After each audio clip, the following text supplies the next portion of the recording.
பங்குனி மாசம் நல்ல இளவேணிற் காலம் பழனிக்கு வந்தா உன் தெய்வீக யோகம் பழனிக்கு வந்தா உன் தெய்வீக யோகம் உத்திர நாளில் உன் உற்சவ தேரில் சிங்காரமாக உன் அலங்காரம் கண்டே அலங்காரம் காண நான் ஆனந்தமானே கைலாசன் மகராசா உன் வாசல் வந்தேனே குளிரான பன்னீரால் அபிஷேகம் கண்டேனே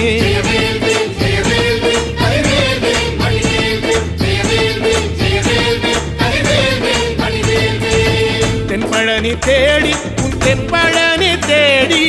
திருநீரு பூசி நான் ஓடோடி வந்தேன் திருநீரு பூசி நான் ஓடோடி வந்தேன்